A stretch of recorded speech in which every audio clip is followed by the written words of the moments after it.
할렐루야, 길류의 말씀이 오신 여러분 사랑하고 축복합니다. 오늘도 말씀이 힘이 되는 하루가 되길 원합니다. 오늘은 본문 에스겔 19장 1절에서 14절 말씀입니다. 너는 이스라엘 지도자들에게 불러줄 애가를 지어라. 너는 이렇게 불러라. 너희 어머니는 누구였느냐? 사자들 가운데 엎드려 있으면서 젊은 사자들 틈에서 제 새끼들을 기르던 암사자였다. 그 새끼들 가운데 하나를 키웠더니 젊은 사자가 되었다. 그가 사냥하는 것을 배워 사람을 잡아먹으니 이방 민족이 이 소식을 듣고 함정을 파서 그를 잡아 갈고리로 깨서 이집트 땅으로 끌어갔다. 아멘. 여러분, 내가 지금 믿고 의지하는 게 어쩌면 썩은 동아줄은 아닐까라는 생각 해보셨습니까? 우리가 일상에서 만나는 사람 중에 겉으로 보면 참 든든해 보이는데요, 막상 어려운 일이 닥치면 어때요? 그 힘이 허약해서 쉽게 무너지는 사람들 많이 보죠. 그런 모습을 보면요, 아, 진짜 힘은 보이는 게 다가 아니구나 싶을 때가 있죠. 성경에 나오는 이스라엘 왕들, 특히 유다 왕들 이야기들을 보면요, 처음엔 그들이 참 강하고 대단해 보이죠. 그러나 결국엔 그 강하던 왕들이 무너진 이유가 뭔지 아세요? 그건 바로 하나님을 의지하지 않고 세상 힘에 기대었기 때문입니다. 하나님 말씀에 순종하지 않고 눈에 보이는 세상에 의지했기 때문이죠. 오늘 본문에서 보면요, 두 마리 사자가 나오죠. 이 두 마리 사자는요, 유다 왕 여호아스와 여호야긴을 말합니다. 이 두 왕은요, 젊고 힘도 있었지만 겨우 3개월 동안만 왕위에 있다가 애굽과 바벨론으로 끌려가고 말았죠. 참 비극적인 일을 겪은 왕들입니다. 그런데 이런 비극적인 일을 겪는 데에는 다 이유가 있게 마련이죠. 그 이유는요, 그들은 하나님의 뜻보다 애굽이나 바벨론 같은 세상 강대국을 믿었기 때문입니다. 결국엔 믿었던 이방 나라에 의해 왕의 자리를 지키지도 못하고 오히려 그들을 믿었던 그 나라에 끌려가고 말았던 거죠. 여러분, 우리도 때로는 이 왕들처럼 내 힘으로, 내 능력으로 내가 할 수 있어 라고 생각할 때가 많잖아요. 하지만 그런 마음으로는 사실 오래가지 못하죠. 왜냐하면 진짜 힘은 하나님에게서만 나오기 때문입니다. 우리의 진정한 능력자 되시는 하나님을 바라보지 않으면요, 아무리 지금 내가 잘 나가고 있어도 폭풍 앞에 있는 촛불처럼 언젠가 사라질지 모릅니다.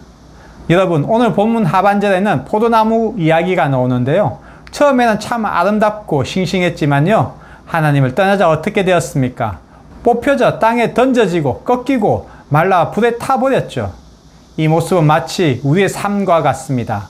겉으로 보기에는 화려하고 반짝반짝 빛나 보이지만요, 하나님 없이 살게 되면 스스로를 불에 태워버려서 결국 버려지게 되죠. 그러나 여러분, 여기서 우리가 꼭 하나 알아야 할 게 있습니다. 그것은요, 하나님의 심판은 너 잘못했으니 너 이제 필요 없어, 그러니 너 벌 받고 버려질 거야 라는 게 결말이 아니라는 거죠. 하나님의 결말은요, 우리에게 고난을 주시지만 그 고난의 이유가 다시 돌아오게 하시려는 하나님의 사랑이라는 거죠. 여러분, 우리가 하나님을 외면해도요, 하나님은 우리를 결코 놓치지 않으시는 분이죠. 하나님은 저와 여러분을 결코 포기하지 않으시고 우리의 마음이 돌이키길 간절히 원하시는 분이십니다. 우리의 삶에 고난이 있다면요, 그건 하나님이 저와 여러분을 포기하지 않으셨다는 증거입니다. 그러니 지금 고난 중에 있다면 속히 돌이켜 회개하고 주님 앞으로 나아가시기 바랍니다. 만약 고난 속에도 하나님을 온전히 찾지 않는다면요, 하나님께 다가가는 기회가 더 이상 없을 수도 있다는 사실을 아시기 바랍니다. 저와 여러분의 이 고난이 어쩌면 하나님의 마지막 손길일 수도 있습니다. 여러분은 지금 자신의 삶을 어디에 두고 있습니까? 눈에 보이는 힘인가요? 내 경험인가요? 아니면 주변 환경인가요? 아니면 정말 하나님을 믿고 의지하고 계신가요? 인간이나 세상의 힘은요, 그저 눈에 보이는 잠시뿐입니다. 온 우주와 하늘과 이 땅의 생명을 말씀으로 창조하신 하나님만이 진정한 능력이시고 힘이 되시는 분이십니다. 그러니 세상의 다른 것에 나의 삶을 구하지 마시고 오직 하나님께만 의지하시기 바랍니다. 생명의 주관자는 오직 하나님 한 분뿐이십니다. 그럼 오늘 말씀을 기억하시며 이런 시간 한번 가져보시면 어떠세요? 오늘 나의 생각과 마음에 혹시 하나님보다 더 의지하는 게 있다면 솔직히 인정하고 한번 적어보세요. 하나님보다 앞서 있는 게 있다면 내 삶에 얼마나 그것들이 많은지 한번 확인해 보시기 바랍니다. 그리고 하나님과 관계를 다시 한번 세우는 작은 결단이 이루어지길 원합니다. 또 하나님의 말씀을 묵상하고 기도로 하나님과 대화하는 시간을 가져보세요. 그럴 때 우리의 마음과 영혼에 세상이 줄 수 없는 평강으로 넘쳐나게 될 것입니다.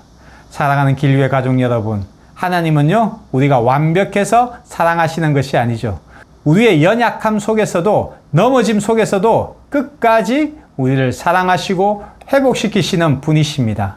그러므로 오늘 이 말씀을 붙들고 하나님이 주시는 참된 능력을 경험하는 길류의 가족 모두가 되시길 축복합니다.